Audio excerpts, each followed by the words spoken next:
जय शिया राम दोस्तों। मैं एक बार फिर एक महत्वपूर्ण वीडियो आपके लिए लेके आया हूं, जिसमें जिन बच्चों को प्रॉब्लम है अनसीन पैसेज, और दूसरा एक पैसेज आता है जिसमें बनाने पड़ते हैं नोट्स, टाइटल, और ये नंबर होते हैं फ्री के। जिन बच्चों को दिक्कत है कि वो अनसीन पैसेज कैसे सॉल्व करें, नोट्स कैसे बनाएं, टाइटल कैसे लिखें, एक महत्वपूर्ण वीडियो होने वाली है। इसे ज्यादा से ज्यादा शेयर करें, सब्सक्राइब करें, लाइक करें, ताकि हर स्टूडेंट्स तक ये वीडियो पहुंच जाए।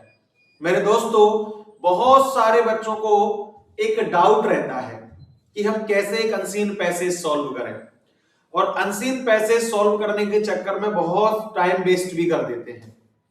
सबसे पहले तो एक ट्रिक आना चाहिए कि हमें पैसेज को सॉल्व करना कैसे है। देखिए दोस्तों, जैसे कि आपको दिख रहा है यहाँ पे सेक्शन ए, और ये आपका एक पैसेज दिया हुआ है जिसमें आपको 10 क्वेश्चन मिलेंगे, वो भी ऑब्जेक्टिव टाइप क्वेश्चन मिलते हैं सारे। इनमें दिक्कत आती है एंटोनिम्स बताओ, सिनोनिम्स बताओ, एडजेक्टिव बताओ, नाउन बताओ, है ना, एडवर्ब बताओ, वर्ब बताओ। बहुत सारी प्रॉब्लम का फेस स्टूडेंट्स को करना पड़ता है।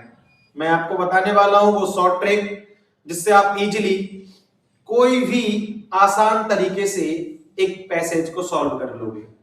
मेरे दोस्तों, आपको इस तरीके का एक पैसेज मिलेगा। आपको पैसेज पढ़ते समय टाइम वेस्ट नहीं करना है। आप सबसे पहले निकालिए और इसके जो क्वेश्चंस होंगे आप क्वेश्चन से रीड करिए। सबसे पहले क्या करना है, आपको एक क्वेश्चंस को रीड करना है। Gita is an acrostic work, a great religious poem, a patriotic song, a great novel. आपने क्वेश्चन पढ़ा, 4 ऑप्शन पढ़े। अब आप पहली लाइन पढ़ेंगे, दूसरी लाइन पढ़ेंगे, आपको आंसर मिलते जाएंगे। मैं तो कहूंगा आप लगभग 4 से 5 क्वेश्चन पढ़ लीजिए पहले। दूसरा क्या लिखा, the Gita is important for. कुछ क्वेश्चंस तो ऐसे होते हैं जो बिना पैसेज पढ़े भी हम आंसर कर सकते हैं। गीता इंपॉर्टेंट किसके लिए है? Old people. ऐसा तो नहीं है कि सिर्फ बूढ़े लोगों के लिए गीता इंपॉर्टेंट होगी। चिल्ड्रन, बच्चों के लिए भी इंपॉर्टेंट अकेली नहीं होगी। Every age, the people at large, या यंग पीपल। अब देखो, ये तो तीनों एक जैसे लग रहे हैं, old people, young people, children, इन सबके लिए गीता इंपॉर्टेंट होती है। तो बिना हम पैसेज को रीड करे भी शायद इसका आंसर बोल सकते हैं कि हर किसी एज के व्यक्ति को गीता इंपॉर्टेंट है। क्वेश्चन नंबर आपने 3 रीड किया, what do you understand by dos and don't in the extract. Extract में पूछ रहे हैं कि डूज और डोंट का मतलब क्या होता है, क्या करना है क्या नहीं करना है। ऑप्शन पढ़े पहले तो आप, that work that should be done. इसमें तो बोला जा रहा है कि केवल करना चाहिए, जबकि इसमें क्या है, करना क्या चाहिए, करना क्या नहीं चाहिए। Work that should be observed, work that should not be done, work that should be done, work that should not be done. देखिए, डूज यानी करना, डोंट यानी नहीं करना। तो कुछ तो ऐसे होते हैं क्वेश्चंस जो सिर्फ क्वेश्चंस पढ़ने से ही आप पैसेज के आंसर कर लेंगे। अपने को पैसेज नहीं पढ़ना पड़ा और अपने को 3 में से 2 आंसर ऑप्शन के थ्रू मिल गए। हम पढ़ते हैं 4th question. According to Krishna the Gita is only for. अब कृष्णा के अकॉर्डिंग गीता किसके लिए इंपॉर्टेंट हो सकते भैया? हु हैव फेथ, जिसे भगवान में आस्था है। हु हैव नो फेथ, जिन्हें भगवान में आस्था नहीं है। हु हैव ट्रस्ट, जिनके पास विश्वास है, जिन्हें ट्रस्ट है। हु हैव नो ट्रस्ट, जिन्हें ट्रस्ट नहीं है। देखिए मेरे दोस्तों, सबसे पहले तो आपको याद रखना है, फेथ मतलब एक ईश्वर में आस्था होती है, और ट्रस्ट का मतलब क्या होता है, एक विश्वास रहता है। ठीक है ना। अब ऐसे हमें रखना है कि भैया गीता किसके लिए होती है, तो जिसे भगवान में आस्था होती है, और भगवान में आस्था होगी वो कौन होगा, हु हैव फेथ। तो जरूरत भी नहीं है कि आप पैसेज को रीड करें उसके बाद आंसर करेंगे, आप तो ऑप्शन से ही बहुत सारे पैसेज को सॉल्व कर लेंगे। जैसे नेक्स्ट क्वेश्चन लिखा, अपोजिट वर्ड ऑफ मैलिस। कई सारे बच्चों को ऐसे क्वेश्चंस में दिक्कत आ जाती है कि अपोजिट सर हम कैसे करेंगे, एंटोनिम्स कैसे करेंगे, सिनोनिम्स कैसे करेंगे, हमें इसका एडजेक्टिव कैसे करेंगे, इसका नाउन किस तरीके से करेंगे। अब हमें ये नहीं पता है कि इसका मीनिंग क्या है, कोई बात नहीं, हमें तो उल्टा बताना है। इनमें से कुछ ऐसे शब्द होंगे जिनके मीनिंग तो हमें जानते होंगे, जैसे क्रिटिसिज्म, हमें नहीं पता क्रिटिसिज्म का मतलब क्या होता है, कोई बात नहीं। जैसे कि यहाँ पे क्या लिखा है, इल विल, हमें नहीं पता कि इल विल का मतलब क्या होता है। हेट तो हम सब जानते हैं ना कि हेट मतलब नफरत होती है। ठीक है, गुडविल का मतलब अच्छाई होती है, तो ये दोनों तो अपोजिट हो गए भैया, हो गए कि नहीं? गुडविल यानी क्या हो गया, अच्छाई, और हेट मतलब क्या हो गई, नफरत टाइप की होती है। तो भैया ये दोनों तो विपरीत हो गए, इनमें से कोई एक होगा। अब हमें या तो गुडविल अच्छाई अच्छाई के ऑप्शन पूरे मिल जाएं, तो उनमें से हटके कुछ होगा। अब हेट का मतलब नफरत होता है, और क्रिटिसिज्म का मतलब भी किसी से बुराइयां होता है, तो भैया ये इससे सिमिलर हो गया, यानी तीन शब्द तो सिमिलर होंगे, एक अलग होगा, वही इसका जवाब हो जाएगा। अब इलविल का मतलब भी बुराइयां टाइप की होती हैं, तो तीन तो हो गए भैया इसके सिनोनिम्स मैलिस के। उल्टा क्या बचा इसका, गुडविल यानी होता है अच्छाइयां, तो इसका जवाब आप यहां से इजीली कर लोगे। देखिए दोस्तों, नेक्स्ट क्वेश्चन में हमसे क्या पूछ रहे हैं, give the word from the passage that gives the meaning of compulsory. अब कंपलसरी का मतलब तो हम सब जानते हैं अनिवार्य, जो हमें करना ही है। अब इसमें से भैया हमने देखा रिलीजियस तो हर कोई जानता होगा, धार्मिक होता है कोई काम, परमिशिबल किसी चीज की आज्ञा परमिशन देने वाला कोई कार्य होता है, एप्रोस्टिक और ऑब्लिगेटरी। अब इनमें दिक्कत है भैया, तो अगर आप थोड़ा बहुत मीनिंग जानते होंगे तो यहाँ पर लिखा है कंपलसरी का मतलब क्या होता है, अनिवार्य रूप से करना, है ना, जिसको अपन ऑब्लिगेटरी भी कह सकते हैं। दोस्तों मेरे देखिए यहाँ पे क्या लिखा है, give the verb form of the prohibition. अब भैया हमें वर्ब फॉर्म बताना था। वर्ब का मतलब क्या होता है, जिसमें हम आईएनजी लगा सकते हैं, जिसमें हम ईडी लगा सकते हैं, यानी कि आपको घबराना नहीं है कि वर्ब क्या होती है, जिसके लास्ट में टीआईओएन आ जाता है वो एक नाउन बन जाता है। क्या बन जाता है, नाउन। याद रखना, जिसमें टीआईओएन अधिकतर लगता है या लास्ट में बाय लग जाता है, टी बाय लग जाता है, वो नाउन हो जाता है।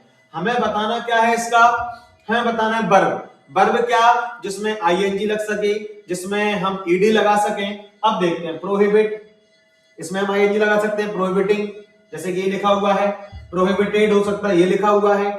ये हमें लेकिन वर्ब की फर्स्ट फॉर्म चॉइस करनी होती है, और वर्ब की फर्स्ट फॉर्म हमारी इनमें से कौन सी होती है, ये वाली है। तो वर्ब की फर्स्ट फॉर्म कौन है हमारी, प्रोहिबिट, जिसका आंसर आपका हो जाएगा। आपको आईएनजी भी लगा हुआ मिलेगा, आपको थर्ड फॉर्म भी लगा हुआ होगी और फर्स्ट फॉर्म, तो आपको आंसर कौन सा करना है, फर्स्ट फॉर्म वाला, याद रखना।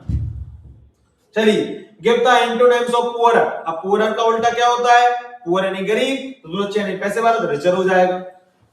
अब देखिए हमने एक क्वेश्चन है जो पहला वाला छोड़ा था, जो पैसेज पढ़ के देना है, बाकी आंसर तो आप बहुत इजीली कर लेंगे। The Gita is capable of being understood. अब ये आंसर अंडरस्टूड के बाद खाली स्थान तुम्हें वहां मिलेगा, वहां जाके आप इजीली उसको क्या कर लेंगे, पहचान लेंगे। अंडरस्टूड के बाद उसमें तो बाय तो ईयर होगा, बाय ब्रेन होगा। वैसे गीता को हम कहां से समझ सकते हैं, हार्ट से समझ सकते हैं, तो फिर गीता के लिए क्या यूज करेंगे आप, बाय हार्ट यूज करेंगे।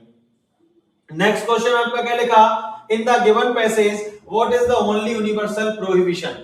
ठीक है, अब इसका आंसर भी आपको सेम अगर चाहिए तो आप पैसेज पढ़े, वहां पर सिंपली लिखा होगा डिजायर फॉर फ्रूट, यानी कि कुछ ऐसे होते हैं जो आप बिना पैसेज पढ़े, ऑप्शंस, टाइम वेस्ट मत करें कि आप पैसेज को रीड करेंगे, टाइम वेस्ट करेंगे।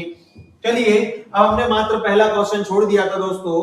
देखिए यहाँ पे क्या लिखा था हमारा पहला क्वेश्चन, द गीता एज। हम पढ़ते हैं पैसेज और यहाँ पे लिखे हैं the Gita is not an, लिखा ना acrostic work, it is a religious poem. साफ दिख रहा है ना आपको, रिलीजियस पोएम, तो आपको पहले वाले का आंसर क्या करना था, अ रिलीजियस पोएम। इतना आसान होता है दोस्तों एक अनसीन पैसेज को सॉल्व करना। नेक्स्ट हमारा 4 नंबर का जो एक क्वेश्चन आता है, जैसे कि यहाँ पे लिखा हुआ है भैया, read the following passage carefully and answer the questions given below. आपको क्या करना है, इसके आंसर करना है। अब इसके 2 क्वेश्चन होते हैं, लास्ट में पूछेंगे आपसे, लिखा हुआ है make notes on the above passage in points and give a suitable title to the passage. यानी कि ये 4 नंबर का आता है, जिसमें 3 नंबर के हमें नोट्स बनाने होते हैं और 1 नंबर का टाइटल लिखना होता है। दोस्तों ये क्वेश्चंस उन बच्चों के लिए होते हैं जो पास होना चाहते हैं, है ना, और पास होने के लिए पढ़ना पड़ता है। कुछ बच्चों ने तो पूरी साल से कुछ पढ़ा भी नहीं है, और इन पैसेज की हेल्प से आप इजीली क्या हो जाएंगे, पास हो जाएंगे। तो मेरे दोस्तों देखिए हम कैसे एक नोट्स और जो है टाइटल बना लेते हैं। जैसे कि सबसे पहले हमने इस पैसेज को रीड किया, coal is a natural resource which constitutes approximately 85% of the total fossil fuels reserved in the world। फिर से द कोल आ गया, तो आप समझ जाइए जो शब्द इसमें रिपीट हो रहा है, जो शब्द इसमें बार बार आ रहा है, वही उसका क्या है, टाइटल है। तो 1 नंबर का क्वेश्चन जो टाइटल लिखना होता है, दूसरे आंसर में वो जो बार बार आए वही उसका टाइटल बन जाएगा। ये कमजोर और वीक स्टूडेंट्स के लिए बता रहा हूं मैं।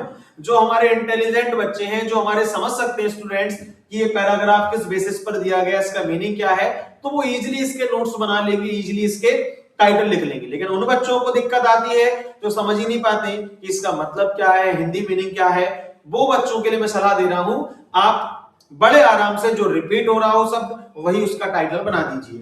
दोस्तों अब मैं आपको बता रहा हूं कि आप इसके नोट्स कैसे बनाएं। जो वीक स्टूडेंट्स हैं, पहले मैं थोड़े से इंटेलिजेंट बच्चों की बात करना चाहता हूं जो इसमें चाहते हैं 4 के 4 नंबर। सुनो, आपने पैराग्राफ रीड किया, आपको पता चल गया कि कोल के ऊपर ये पूरा पैराग्राफ दिया हुआ है। तो आप सबसे पहले कोई एक हेडिंग बनाइए 1 पॉइंट करके, और उसके आप एक मेन हेडिंग बनाइए कि कोल कहां पाया जाता है, कोल क्यों इंपॉर्टेंट है ना, या इसके क्या बेनिफिट्स हैं। आप बेनिफिट्स लिखा आपने, उसके क्या क्या बेनिफिट्स हैं वो 1.1, 1.2, 1.3, यानी 3 कम से कम उसके बेनिफिट्स बताइए। कहां पाया जाता है तो 3 जगहों के उसके नाम लिखिए। कोई शब्द जैसे बड़ा है, जैसे गवर्नमेंट, गवर्नमेंट एक बड़ा शब्द है तो GOVT और डॉट लगा दो, आपने उस शब्द को छोटा कर दिया। ठीक है, यानी इसमें शब्दों का हमें एब्रीविएशन करना पड़ता है। एब्रीविएशन का मतलब होता है शब्दों को संक्षिप्त में करना पड़ता है। तो ये तो हो गए हमारे इंटेलिजेंट बच्चों के लिए कि आपको 3 पॉइंट बनाने हैं, 3 हेडिंग और उसकी सब हेडिंग टाइप, और लास्ट में एक टाइटल लिखने हैं। ठीक है, अब उन बच्चों के लिए जो बच्चे परेशान रहते हैं नोट्स कैसे बनाएं, मेरे दोस्तों आपको घबराना नहीं है। जैसे कि मैं आपको बताना चाहता हूं, आप इसमें देखिए, सबसे पहले एक पॉइंट से एक पॉइंट तक एक लाइन उठानी है। ठीक है, जैसे आप सबसे पहले पेपर में क्या लिखा करो, जैसे आपने लिखा यहां पे आंसर ऑफ, फिर आपने लिखा क्वेश्चन नंबर सेकंड। दोस्तों ये आपके क्वेश्चन नंबर सेकंड में आएगा। ठीक है, आप आंसर लिखेंगे। आंसर में आपको यहाँ पे क्या लिख रहे हैं, आप नोट्स बना रहे हैं तो आपने नोट्स लिख दिया दोस्तों। अब आपको नोट्स बनाने हैं तो आप पॉइंट बनाइए, A B C D E और F। कम से कम दोस्तों आप 6 से 7 पॉइंट बनाएं ताकि आपको 3 नंबर पूरे मिले। अब देखिए जैसे यहां पर लिखा है coal is a natural resource, यहां तक आप कम से कम ले लीजिए, एक आपका पॉइंट बन जाएगा। ठीक है, उसके बाद आपको यहां पे कहां लिख रहा है, जैसे यहां पे पॉइंट खत्म हो रहा है तो यहां पे the coal deposits of India's occur in 2 district. ठीक है, यहां तक आपने लिख दिया। फिर आप ले सकते थे ये गोंडवाना एंड इट्स एंटीथेसिस, लिखा है ना, तो आप ये वाला पॉइंट ले सकते थे। ऐसे छोटे छोटे पॉइंट्स को लेकर के आप इन लाइन में भरिए ABCDEFGH करके, तो आपको इजीली जो है 3 नंबर हो जाएंगे और लास्ट में एक टाइटल लिख दीजिए तो आपका कंप्लीट हो जाएगा नोट्स बनाना।